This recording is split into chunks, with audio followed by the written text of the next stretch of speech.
Hello guys, welcome back to another video. Today I'll be reading to you Unicorn Island, The Secret of Lost Luck, Book 1. Unicorn Island. The Secret of Lost Luck, Book 1. The crackled sidewalk shimmered with the heat of the June sun as Sam dashed down the street, swinging a bag from the full-belly deli. She'd spent 2 nights of Mom's dinner money on it, but this was a special occasion. Jerry behind the counter had even given her one of his fresh baked chocolate chip cookies for free when she told him that today she and her mom were celebrating 12 whole months of living in Brooklyn. 12 months was the longest time they'd ever lived anywhere. Musicians like Mom traveled a lot. San Francisco, Dallas, Philadelphia, Boston. Judy the florist smiled and plucked a daisy from her outdoor stand as Sam headed her way. She handed it to Sam and said, "You look cheery. Daisies are for cheer. Pass it on, Sam." "Thanks." Sam tucked it into the grocery bag and ran to her apartment building, taking stairs 2 at a time. With arms and legs burning, she passed their neighbor, Miss Shaw, with a quick hi and burst into the teeny apartment she shared with her mom. Ow! She stumbled over 2 suitcases by the door and barely made it to the kitchen table without spilling the groceries. Mom wasn't supposed to be home for her orchestra rehearsal for another 2 hours, but Sam heard her talking quietly on the phone in the bedroom they shared. "I'll get dinner ready," Sam yelled, unpacking the bag. She boiled water and emptied a box of spaghetti into the pot, warmed up marinara sauce, steamed some broccoli, and put the garlic bread in the oven. "Please don't let me burn anything this time," she thought. She twirled around when Mom appeared, grabbing her hand, twirling her to straight to to to her straight blonde hair flying in one direction as Sam's black curls flew the other way. "What's this?" Samantha Sewells. Her mom was surprised. She always called Sam by her full name. She often said that she loved the ocean so much that she named her daughter after it. "We're celebrating," Sam said, growing dizzy and stumbling. Mom laughed and pulled her down to the couch. "It's our 1 year anniversary here." Sam waited to see her mother's reaction, but she only nodded. "And now that we're staying here with your job, I can go to public school. No more schooling, and we can get real Christmas decorations. You know, the kind that go in a box and you pull out every December, and we can have our neighbors over for a party every year from now on. We'll call it the Get Wells Party. Get it?" Mom sighed and let go of Sam's hand. A trickle of sweat ran down Sam's neck. The air conditioning rattled in the window, barely blowing out cold air. Christmas seemed far away. Good, Sam thought. She wanted to be here for a long time. "I love seeing you so happy, but actually I have something else to celebrate," Mom said. "I just got a new job." Sam twisted her feet together. "Here?" Mom shook her head. I'm replacing a flutist who got sick. It's a 2 month tour in Europe. Sam jumped off the couch and stumbled into the suitcases. All of the good dinner smells suddenly didn't smell so good. But you said New York City is the musician's capital of the world. Why would you want to take a why would you want to tour Europe? It's the opportunity of a lifetime, Sam, and it would mean a lot of money. She looked around. I could get better jobs in New York with this on my res, resume. Can I go with you? Mom shook her head. They don't have accommodations for children, and I'll be working all the time, rehearsing and playing. Sam's nose burst as tears burned as tears filled her eyes. Where would I go? Where would I go for the whole summer? Mom stood and took Sam's hand.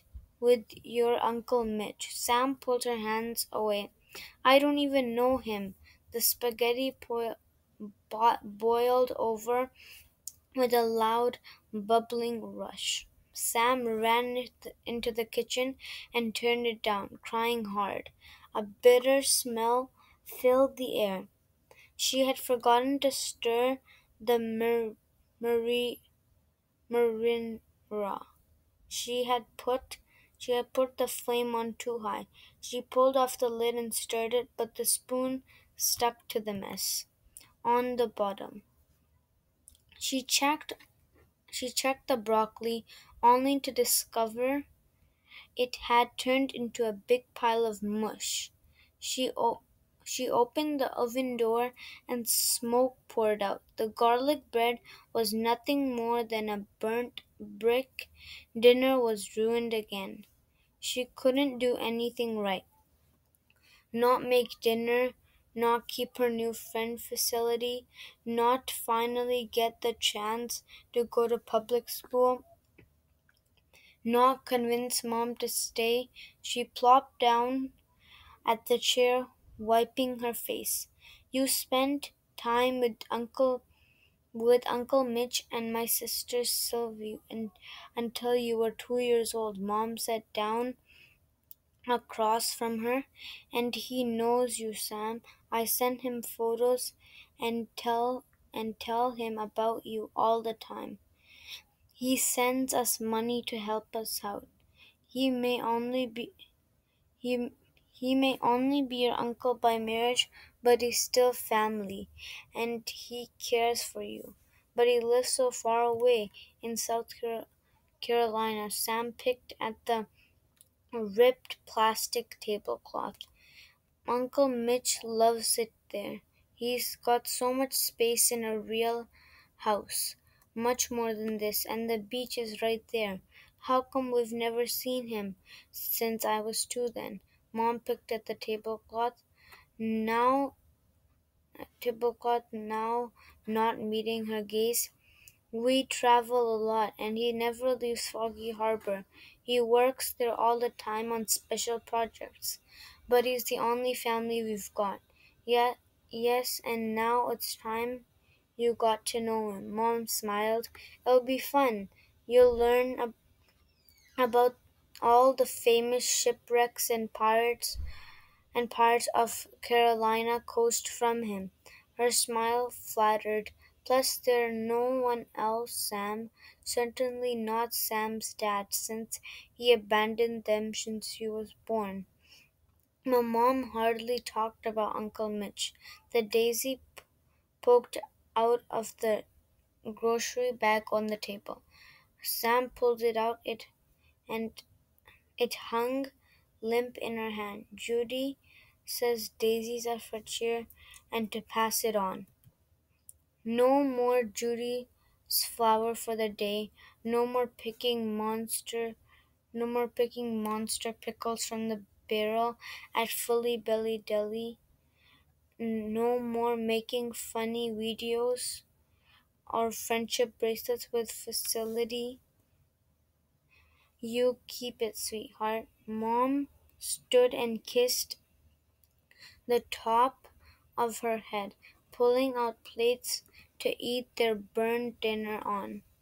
We'll be cheery again soon, Sam, I promise. We'll both go off and have our own adventures, then we'll come back to celebrate them together. Sam tucked and Sam tucked and wilted Daisy behind her ear and set the table. How am I going to get to Foggy Harbor? I've spoken with Miss Shaw. She and her granddaughter Delia are heading back to the family in Myrtle Beach. You can ride the bus with them, and then you'll only have an hour by yourself between there and Foggy Harbor. Sam stared at the suitcases sitting side by side and blew out a big sigh. Why do I have to leave? Mom strained the soggy pasta. Tomorrow. Foggy Harbor coming up, the bus driver called. Slam clutched her backpack and stared out the dirty bus window. Dark woods have raced by for hours and with only with only a house or a farm here and there as she dozed. No one else remained on the bus but her. They'd all gotten off on big towns like Wilmington and Myrtle Beach, along with Miss Shaw and her granddaughter. Delia had tried to make friends, but Sam wasn't in the mood. She'd finally given up and left Sam alone for the long bus ride. The bus followed a curve and rolled along Main Street. All of the shops were dark, and it was only 8 p.m. A full moon cast the town in the gray shadows that crept down the uneven sidewalks on the left. The Atlantic Ocean spread like a black carpet, a wall of mist sitting heavily on the water. In New York City, lights twinkled across Sam's ceiling all night. She had never felt lonely there, knowing the city was awake with her. She could already tell Foggy Harbor was different. It looked like the loneliest place ever. Why would anyone live here on purpose? She wondered. The driver pulled into the bus station. A neon sign that said that should have flashed for Foggy Harbor parking was missing most of its letters. Boring. Some sign, she thought. I'm already bored here. It, you got someone picking you up, miss? The driver asked as he pulled her suitcase from the luggage compartment. Her t-shirt clung to the heavy, muggy air. Sam checked her phone for the address Mom had given her. 1 Foggy Harbor Way. My uncle lives a block from here, she said, pointing at the street sign. The the driver nodded and pulled out of the station, leaving her under the broken sign. Sam texted her mom one word out of duty, arrived. With no choice but to find her new home, she adjusted her backpack and popped up her suitcase handle and dragging it along. It clickety-clacked all the way down the quiet street. Uncle Mitch's stone house um, sat at the end, alone and scheduled, hugging the ocean. Its sloped roof pierced the murky sky. One light glowed in a black window. Crickets trilled around the house, creating an eerie buzz as waves lapped the shore. Sam crunched over the walking path made of shells. Then she thumped up the front porch steps and rang the doorbell, eager to escape the empty night. After a few minutes, the door was yanked open. A tall man with curly black hair and a bushy mustache loomed over Sam, the porch light deepening his frown. Yes, Sam swallowed hard. Uncle Mitch? His eyes grew wide, and he pulled her inside, slamming the door. Are Samantha, what are you doing here? Cool air washed over her from a ceiling fan that whirred above, and she shivered, shrinking under his glare. She remembered what Mom had said. He's the only family we've got. She straightened up. Didn't my mom tell you I was coming for the summer? She's on a music tour. He let go of her, shaking his head. He pulled He pulled out his phone. No, she didn't. He pointed at the couch. Sit. Sam sank into the couch as Uncle Mitch pressed the phone to his ear, pacing back and forth with long strides. She took the opportunity to look around. Stacks of books littered a coffee table made of lobster cage. There was a sagging dining room table with mismatched chairs. Oars, nets, spears hung on the walls like in a maritime museum she'd visited once. Shelves made of driftwood held rusty tins and antique bottles alongside watercolor paintings of islands and sailboats. The scent of salt water and musty old things filled her nose as a breeze drift, drifted in from the bay window that looked out over the water. Uncle Mitch blew out a long, exspected sigh and tossed the phone aside, placing his hands on his hips. I can't get through your mom. He narrowed his eyes as if it was Sam's fault. Precipitation here is bad, and I misunderstood her garbled messages. Mom said you left a message saying it was okay for me to come. Sam glared right back at him. He shook his head. I said I'm glad you're okay. They continued to stare at each other until he dropped his arms, shoulders sagging. Come on. I'll show you where you can sleep. Sam grabbed her suitcase and her backpack and followed him upstairs to one landing, then climbed further up a winding metal staircase. They entered a wide room with a pitch ceiling.